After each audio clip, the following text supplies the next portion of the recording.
साथियों, इस वीडियो में हम लोग 16 मई 2026 का करंट अफेयर, स्टैटिक जीके और जीएस पढ़ेंगे। उससे पहले आप सभी जानते हैं डेली के तरह हम लोग लास्ट डे के करंट अफेयर का क्विक रिवीजन कर लेते हैं, यानी 15 मई के करंट अफेयर को फटाफट देख लेते हैं। महिलाओं के लिए अन्नपूर्णा भंडार योजना की शुरुआत हाल ही में किस राज्य ने की? उत्तर पश्चिम बंगाल राज्य ने। दूसरा प्रश्न, भारत की अध्यक्षता में किम्बरली प्रोसेस इंटरनेशनल मीटिंग 2026 कहां हुई? तो मुंबई में। तीसरा प्रश्न था, हाल ही में भारत के निवेश भविष्य के लिए गरुड़ पहल का प्रस्ताव किसने रखा? तो उत्तर बी सेबी, सेबी ने रखा गरुड़ पहल। अगला, the bench, the bar and bizarre और द लॉफुल एंड ऑफुल पुस्तकों का हाल ही में विमोचन किया गया। इसके लेखक कौन है? तो हमारे देश के सॉलिसिटर जनरल तुषार मेहता जी की दोनों पुस्तकें हैं।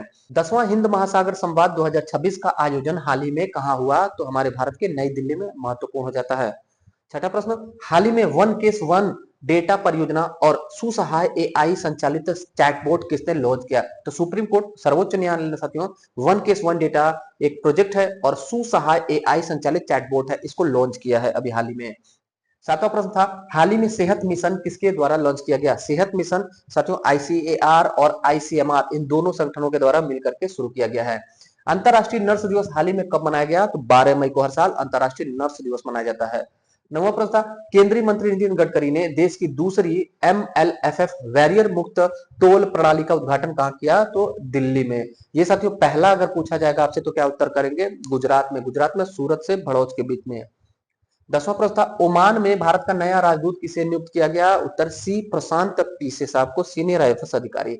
ये था साथियों लास्ट डे के करंट अफेयर का रिवीजन, 15 मई का करंट अफेयर। अब पढ़ते हैं 16 मई के करंट अफेयर को, विधिवत पढ़ते हैं, स्ट्रेटेजी के जीएस के साथ पढ़ते हैं साथियों।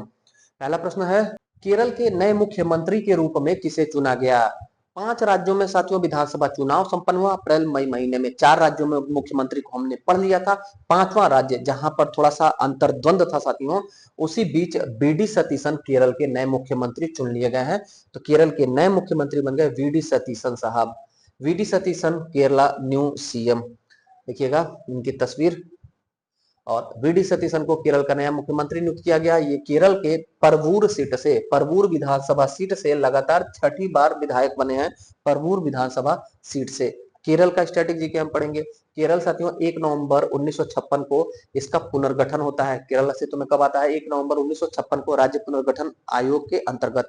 और साथियों हमारे उत्तर प्रदेश का भी पुनर्गठन 1 नवंबर 1956 को। लेकिन उत्तर प्रदेश का स्थापना दिवस जब पूछा जाए तो आप उत्तर करिएगा 24 जनवरी 1950 को। केरल की राजधानी है तिरुवनंतपुरम। एक करंट अफेयर खास बात साथियों, केरल का नया नाम हो गया है केरलम। ध्यान होगा आपको, जो डेली पढ़ रहे हैं साथी जान रहे होंगे, केरल का नया नाम हो गया केरलम। केरल की आधिकारिक भाषा है मलयालम। केरल का राजकीय पशु है हाथी। राजकीय पुष्प है कनिकुन्ना। राजकीय पक्षी है ग्रेट हार्नबिल। राजकीय फल है कटहल केरल का। इसके अलावा साथियों यहाँ का जियोग्राफी को देखिएगा, केरल के तट को मालाबार तट कहा जाता है। केरल के तट को मालाबार तट कहा जाता है। मालाबार तट से संबंधित साथियों कुछ और बातों को देख लीजिएगा। अगर यहाँ पर मैप से देखें, दक्षिण भारत का हमारे मैप है साथियों, ये इधर अरब सागर है। अरब सागर की तरफ पश्चिमी घाट है और इधर साथियों बंगाल की खाड़ी है। बंगाल की खाड़ी के तरफ पूर्वी घाट है। पश्चिमी घाट को सह्याद्री भी कहा जाता है। ये दो प्रमुख हिस्सों में बटा हुआ है। यहाँ तक साथियों कोंकण तट कहा जाता है और इसके दक्षिण में ये मालाबार तट कहलाता है। मालाबार तट पर ही केरला स्थित है। और इधर पूर्व में आप आएंगे तो यहाँ पर कोरोमंडल तट है। कोरोमंडल तट, पूर्व में 2 प्रमुख तट है, कोरोमंडल तट और ऊपर है कोंकण तट। तो केरल कहाँ स्थित है? ये कोंकण नहीं साथियों, ये उत्कल है। कोंकण तो इधर हो गया ना, उड़ीसा के साइड में उत्कल है, नहीं भूलेंगे आप।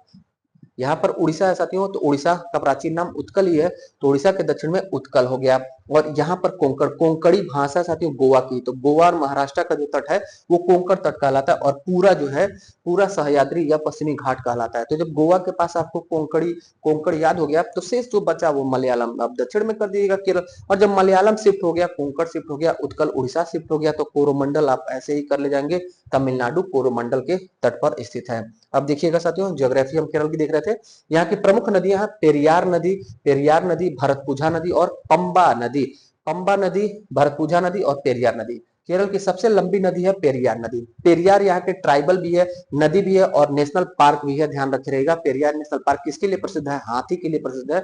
बहुत बार एग्जाम में आया हुआ है। झील देखेंगे, वेम्बनाड झील, अष्टमुडी झील। वेम्बनाड झील की खासियत है ये भारत की सबसे लंबी झील है। वेम्बनाड झील भारत की सबसे लंबी झील है। Silent valley national park, Eravikulam national park और पेरियार नेशनल पार्क तीन प्रमुख नेशनल पार्क या राष्ट्रीय उद्यान केरल में स्थित हैं। इसमें साथियों ये ध्यान रखिएगा, पेरियार जो है स्पेशली हाथियों के लिए प्रसिद्ध है। आर्ट एंड कल्चर केरलम का देखिएगा तो कथकली और मोहिनी अट्टम, कथकली और मोहिनी अट्टम केरल का शास्त्रीय नृत्य है। और त्योहार ओणम है, ओणम यहाँ का त्योहार है साथियों, जो राजा महाबली के स्वागत में फसल उत्सव है। और वल्लभ मक्कली एक नौका दौड़ भी इसमें आयोजित होता है। ओणम जब त्योहार होता है तो नौका दौड़ प्रतियोगिता कराया जाता है। मलयालम नववर्ष को क्या कहते हैं, अभी हाल ही में करंट में हम लोगों ने पढ़ा था, विशु कनी, विशु या विशु कनी कहाँ का नववर्ष है, तो मलयालम केरल का नववर्ष है। सर्वाधिक साक्षरता 2011 के जनगणना के अनुसार तो केरल ही है साथियों। और सर्वाधिक लिंगानुपात अगर पूछा जाएगा तो सबसे अच्छा लिंगानुपात, सर्वाधिक लिंगानुपात भी केरल में ही है साथियों। सर्वाधिक लिंगानुपात और सर्वाधिक साक्षरता दर केरल में है। मसालों का बागीचा किसको कहा जाता है, केरल को ही कहा जाता है मसालों का बागीचा। रबर उत्पादन में शीर्ष हमारे भारतीय राज्य केरल है। केरल में विधानसभा की सीट 140 है। विधानसभा अभी हाल ही में चुना हुआ, इस नाते ये महत्वपूर्ण हो जाता है। लोकसभा की सीट 20 है और राज्यसभा की सीट 9 है। विधान परिषद केरल में नहीं है। यहाँ आपको 5 तस्वीर दिख रही है साथियों, ये 5 अभी हाल ही में जिस राज्यों में विधानसभा चुनाव हुआ है वहां के ये 5 मुख्यमंत्री है। आप एक बार नाम पढ़ लीजिएगा, ध्यान रखिएगा। असम, असम के मुख्यमंत्री है साथियों ये हेमंत बिस्वा शर्मा। ये केरल के आज हम लोग जो पढ़ रहे हैं केरल के मुख्यमंत्री हैं, केरल के मुख्यमंत्री बीडी सतीशन साहब। और ये साथियों ये पश्चिम बंगाल में मुख्यमंत्री बने हैं शुभेंदु अधिकारी जी, और इनको तो आप सब जानते हैं।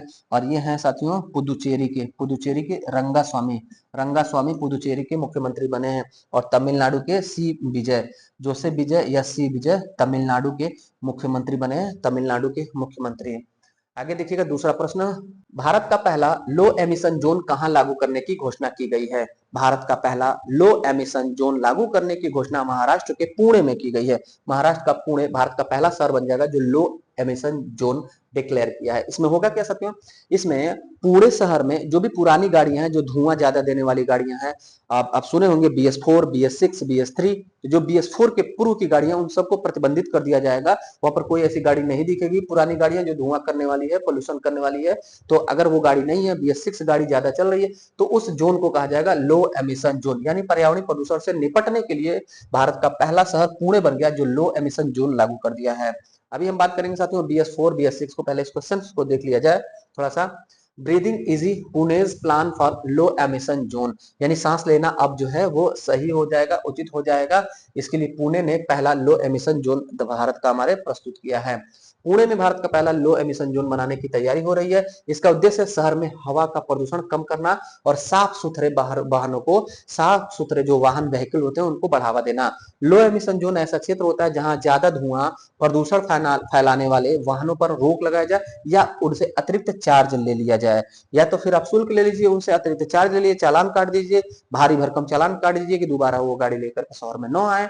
और वो जो भारी भरकम चालान का धनराशि आ रहा है उससे उसको सोखने का एक सोख्ता बना ले।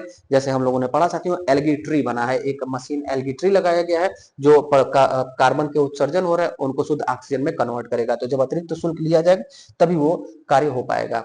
पुणे ने लो एमिशन जोन शुरू किया है, तो पुणे का स्ट्रेटेजी के और करंट अफेयर देखिएगा। मराठा साम्राज्य का केंद्र पुणे साथियों, मराठा साम्राज्य का केंद्र शनिवारवाड़ा दुर्ग यहाँ पर है।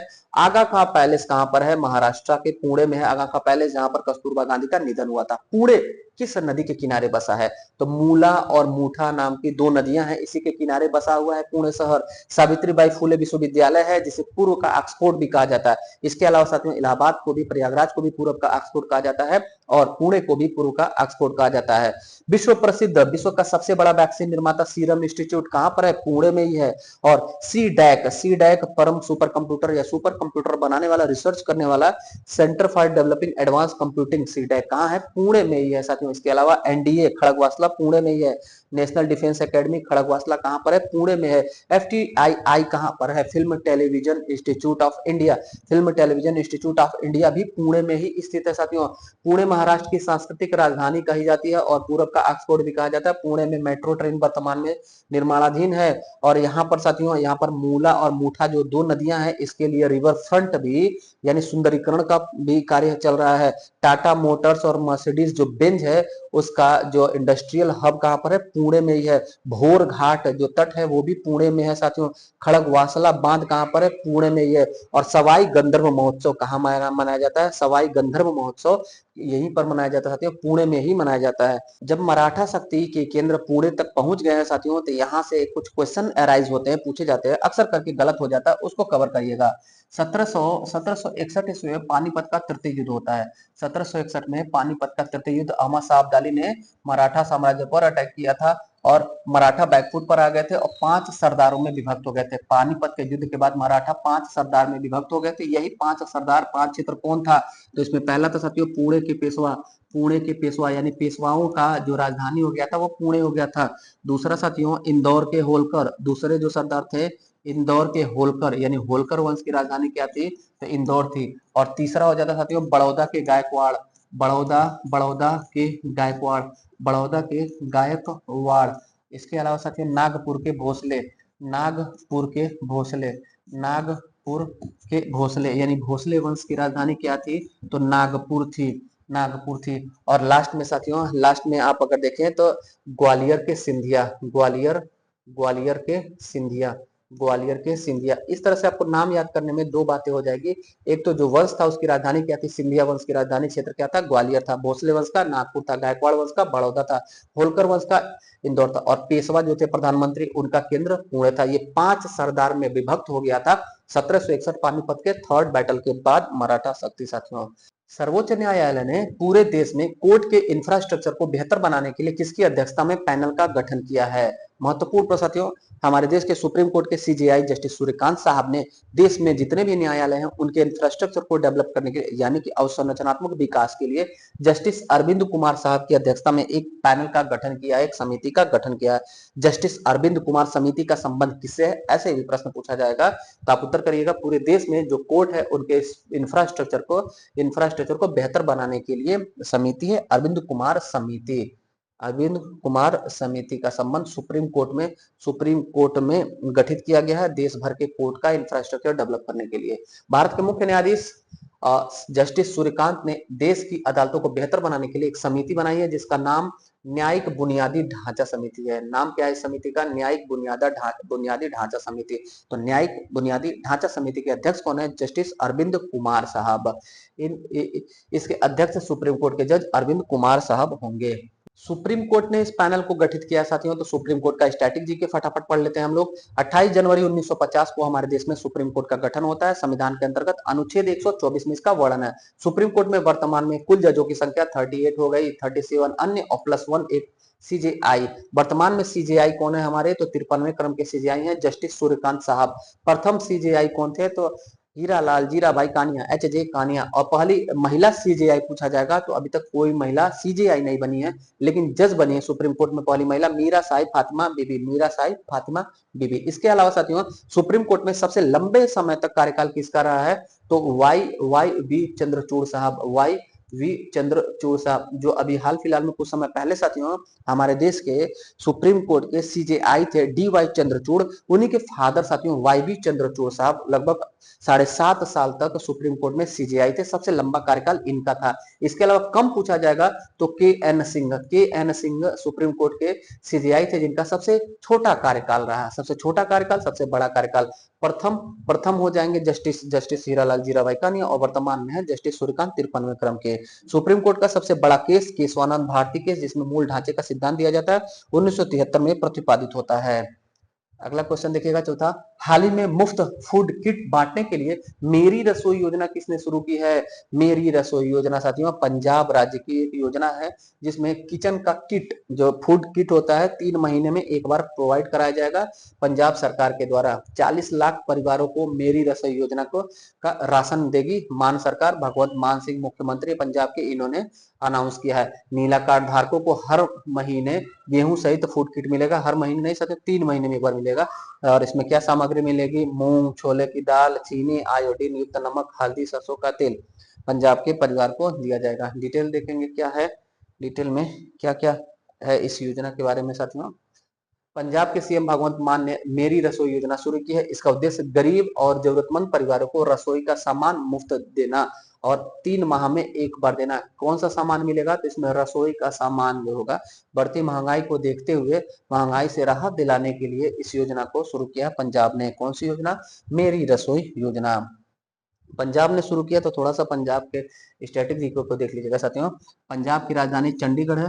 पंजाब की राजधानी चंडीगढ़, और चंडीगढ़ हमारे भारत का केंद्र शासित प्रांत भी है। और चंडीगढ़ 3 राज्यों की राजधानी है। एक तो पंजाब की राजधानी चंडीगढ़, एक हरियाणा की राजधानी चंडीगढ़, और चंडीगढ़ चंडीगढ़ केंद्र शासित प्रांत है, उसकी भी राजधानी चंडीगढ़। तो ऐसा कौन सा एकमात्र राजधानी है जो 3 राज्यों की राजधानी है? तो वो चंडीगढ़ है साथियों। पंजाब का नाम पंजाब क्यों पड़ा? ये साथियों 5 और आब, 5 धन आब, पंच धन आब से बना हुआ है। आब का मतलब होता है नदी या पानी। आब का मतलब होता है नदी या पानी, यानी 5 नदियों की भूमि को पंजाब कहा जाता है। 5 नदियों की भूमि को पंजाब कहा जाता है। इसमें 5 नदियां कौन कौन सी है? तो झेलम, चिनाब, रावी, ब्यास, और सतलज, यही 5 नदियां हैं। इन्हीं 5 नदियों के नाम पर पंजाब क्षेत्र नाम पड़ा है। हालांकि साथियों 14 अगस्त 1947 को जब पाकिस्तान का विभाजन होता है, पाकिस्तान नया देश बनता है, तो पंजाब का आधा हिस्सा पाकिस्तान में चला जाता है। तो इस नाते आपको कुछ नदियां जो है वो पाकिस्तान में वर्तमान में देखने को मिलेगी।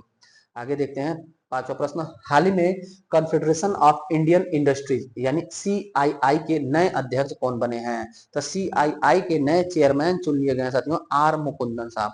आर मुकुंदन। CII एक व्यापारिक संगठन है हमारे देश का, और सबसे पुराना व्यापारिक संगठन है। इसके अभी हाल ही में चेयरमैन नियुक्त हुए हैं। देखिएगा, confederation of Indian industries CII के नए चेयरमैन बने आर मुकुंदन साहब। CII confederation of Indian industries ने 2026-27 के लिए नए अध्यक्ष के रूप में आर मुकुंदन को चुन लिया। इन्होंने राजीव मेमानी की जगह ली है। राजीव मेमानी के जगह पर ये चुने गए हैं साथियों। अब थोड़ा सा, अगर हमारे पास व्यापारिक संगठन CII के बारे में आया है, तो हम उससे संबंधित और भी जो भी व्यापारिक संगठन है साथियों, उन सबको करेंगे। हमारे भारत के प्रमुख संगठन और उसके नेतृत्व करता नॉस्कॉम इसी प्रकार से एक संगठन है साथियों, जिसका गठन 1988 में, हेडक्वार्टर नई दिल्ली में। वर्तमान में इसके प्रमुख अभी करंट में चुने गए हैं श्रीकांत वेलामक्कनी साहब। श्रीकांत वेलामक्कनी वर्तमान में चेयरमैन है नॉस्कॉम के। नॉस्कॉम IT और BPM उद्योग का सर्वोच्च निकाय है, और ये भारत का ग्लोबल टेक हब बनने पर केंद्रित है। एसोचैम एक व्यापारिक संगठन है, 1920 में गठन होता है, नई दिल्ली में हेडक्वार्टर है। निर्मल मिंडा जी इसके वर्तमान में अध्यक्ष हैं। भारत का सबसे पुराना वाणिज्यिक संघ अगर पूछा जाएगा तो एसोचैम है इस विकल्प में। लेकिन अगर साथ ही CII को देखेंगे तो CII 1895 ईस्वी में गठित होता है। CII का गठन कब होता है? 1895 ईस्वी में। इफको 1967 में नई दिल्ली में गठन होता है, नई दिल्ली में हेडक्वार्टर है। दिलीप संघानी इसके चेयरमैन है। इफको के विश्व की सबसे बड़ी उर्वरक सहकारी संस्थान है, यूरिया और कृषि नवाचार में अग्रणी भी है। फिक्की संगठन है साथियों 1927 में गठित हुआ है, नई दिल्ली में मुख्यालय है। अनंत गोयंका साहब इसके वर्तमान में प्रमुख है। भारत का सबसे बड़ा व्यापारिक संगठन है। गांधी जी की सलाह पर फिक्की का गठन हुआ था। अगला प्रश्न देखिएगा, किस राज्य ने सरकारी स्कूल के शिक्षकों और कर्मचारियों की उपस्थिति दर्ज करने के लिए कर्तव्य काम ऐप लॉन्च किया है? तो कर्तव्य काम ऐप साथियों कर्नाटक सरकार ने लॉन्च किया है। राज्य में जो सरकारी स्कूल है वहां पर अध्यापक या शिक्षकों के ऑनलाइन हाजिरी और बच्चों की ऑनलाइन हाजिरी के लिए कर्तव्य काम एप्लीकेशन लॉन्च किया गया है। कर्नाटक के मुख्यमंत्री साथियों सिद्धारमैया साहब, कर्नाटक के मुख्यमंत्री, उन्होंने ही लॉन्च किया है। और कर्नाटक के राज्यपाल हैं थावर चंद गहलोत। पहले इन दोनों लोग को देख लीजिएगा, ये सीएम है और ये सीएम है कर्नाटक के सीएम सिद्धारमैया साहब, और ये है थावर चंद गहलोत गवर्नर साहब, यानी राज्यपाल साहब। गवर्नर थावरचंद गहलोत और मुख्यमंत्री सिद्धारमैया, ये दोनों लोगों में संवैधानिक तनाव भी था साथियों, इसलिए इन लोग का नाम महत्वपूर्ण है। अब क्वेश्चन पे आते हैं, मूल प्रश्न पे हमारे। कर्नाटक सरकार ने सरकारी स्कूल के शिक्षकों और कर्मचारियों की उपस्थिति दर्ज करने के लिए साथ साथ बच्चों के भी कर्तव्य काम्स ऐप लॉन्च किया है। इसमें AI फेस रिकॉग्निशन तकनीकी होगा, यानी कि आपका चेहरा आर्टिफिशियल इंटेलिजेंस से स्कैन करके होगा ताकि फ्रॉड ना हो सके। अब शिक्षकों और कर्मचारियों को स्कूल पहुंचने और स्कूल से निकलने के समय मोबाइल ऐप से हाजिरी लगानी होगी। हालांकि साथियों बिहार में यह पूर्व से ही लागू है ऑनलाइन हाजिरी व्यवस्था। काम्स जो ऐप है इसका फुल फॉर्म पूछा जाए तो Karnataka advance attendance management system. Karnataka advance attendance management system इसका फुल फॉर्म है। कर्नाटक से करंट अफेयर था साथियों, तो कर्नाटक का स्टैटिक जीके कवर करिएगा। कर्नाटक की राजधानी है बेंगलोर और कर्नाटक का बंदरगाह है मंगलुरु कर्नाटक का बंदरगाह है, और बेंगलुरु कर्नाटक की राजधानी है, लेकिन समुद्र के तट पर बेंगलोर नहीं स्थित है। मुल्लयनगिरी चोटी कर्नाटक में, जोग या गरसोप्पा जलप्रपात कर्नाटक में, सारावती नदी पर, कावेरी तुंगभद्रा और कृष्णा नदी कर्नाटक में स्थित साथियों। बांदीपुर नागर होल राष्ट्रीय उद्यान कर्नाटक में है।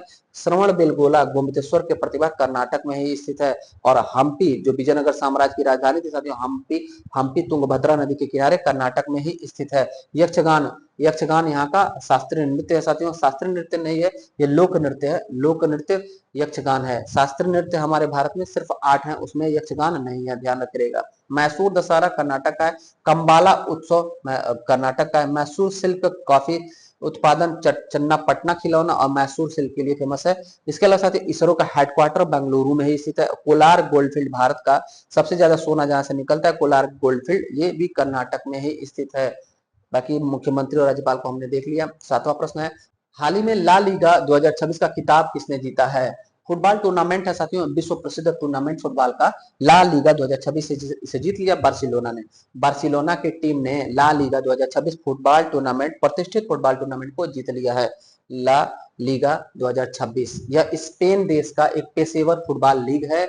इसी बार्सिलोना ने 2025-26 का सीजन जीत लिया है। किसको हरा करके, यानी उप विजेता कौन था? तो रियल मैड्रिड को हरा करके बार्सिलोना ने जीत लिया है ला लीगा 2026 फुटबॉल टूर्नामेंट, जो स्पेन का पेशेवर फुटबॉल लीग है। यूएस फेडरल रिजर्व का अगला चेयरमैन किसे नियुक्त किया गया है? यूएस फेडरल रिजर्व का मतलब हुआ अमेरिका का केंद्रीय बैंक साथियों। अमेरिका का केंद्रीय बैंक का वर्तमान में चेयरमैन केविन वार्स को नियुक्त कर दिया गया। Kevin wars.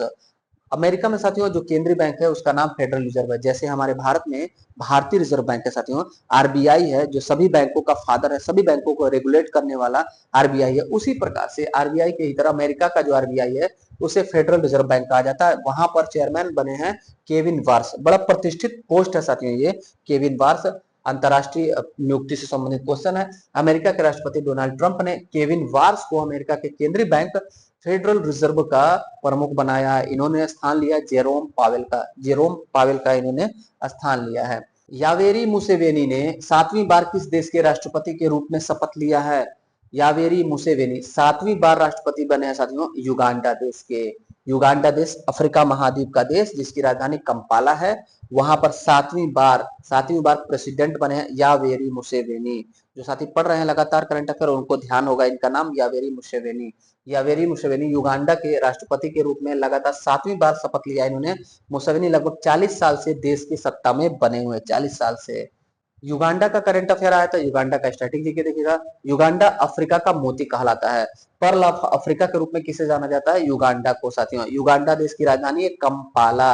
युगांडा की राजधानी है कंपाला। यहाँ की मुद्रा है सिलिंग। यहाँ की मुद्रा है साथियों सिलिंग। और यहाँ की आधिकारिक भाषा अंग्रेजी और स्वाहिली यहाँ की आधिकारिक भाषा है।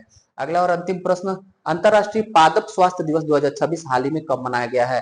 इंटरनेशनल प्लांट हेल्थ डे साथियों 2026 में 12 मई को मनाया गया। उत्तर हो जाएगा हमारा ए, 12 मई। International day of plant health 12 मई को मनाया गया। देखिएगा 12 मई international day of plant health. अंतरराष्ट्रीय पादप स्वास्थ्य दिवस हर साल 12 मई को मनाया जाता है। इसका उद्देश्य लोगों को यह समझाना है कि स्वस्थ पौधे हमारे जीवन के लिए बहुत जरूरी हैं। दिवस से प्रश्न था तो मई माह के पूरे दिवस को देख लीजिएगा। 1 मई को अंतरराष्ट्रीय श्रमिक दिवस, 1 मई को महाराष्ट्र और गुजरात स्थापना दिवस, 1 मई को बुद्ध पूर्णिमा, 3 मई को प्रेस स्वतंत्रता दिवस और 3 मई को ही विश्व हास्य दिवस, 4 मई को अंतरराष्ट्रीय अग्निशमन दिवस और 7 मई को एथलेटिक्स दिवस, 7 मई को रविन्द्रनाथ टैगोर जयंती, 8 मई को रेड क्रॉस दिवस और थैलीसेमिया दिवस मनाया जाता है। 10 मई को मदर डे, 11 मई राष्ट्रीय प्रौद्योगिकी दिवस, 12 मई अंतरराष्ट्रीय नर्स दिवस साथियों। और अंतरराष्ट्रीय नर्स दिवस के अलावा पादप स्वास्थ्य दिवस भी 12 मई को मनाया जाता है। 15 मई अंतरराष्ट्रीय परिवार दिवस, 16 मई सिक्किम स्थापना दिवस। आज 16 मई साथियों कौन सा दिवस है? सिक्किम स्थापना दिवस है। 1975 में आज ही के दिन सिक्किम भारत का 22वां राज्य बना था। 17 मई को विश्व दूरसंचार दिवस, 18 मई अंतरराष्ट्रीय संग्रहालय दिवस, 21 मई को राष्ट्रीय आतंकवाद विरोध दिवस, 22 मई अंतरराष्ट्रीय जैव विविधता दिवस, 26 मई ईद उल अजहा 2026 में और 31 मई विश्व तंबाकू निषेध दिवस है। तो ये था साथियों आज का 10 महत्वपूर्ण करंट अफेयर। कैसा लगा क्लास? फीडबैक जरूर दीजिएगा। वीडियो को लाइक नहीं किए तो लाइक कर दीजिए। बाकी जो भी साथी पहली बार चैनल पर विजिट किए उन सभी का वेलकम है। अपने चैनल से जुड़ जाइए। चैनल को सब्सक्राइब नहीं किए तो सब्सक्राइब कर लीजिए और बेल नोटिफिकेशन को अलाउ जरूर प्रेस करिएगा ताकि करंट अफेयर सुबह 6:30 बजे अपलोड करें तो सबसे पहले आपको नोटिफिकेशन मिले। इसके अलावा कोई भी अपडेट या जीएस का वीडियो अपलोड करते हैं तो आपको सबसे पहले नोटिफिकेशन मिले। इन्हीं सब बातों के साथ मिलते हैं फिर अगले क्लास में। तब तक के लिए धन्यवाद। जय हिंद।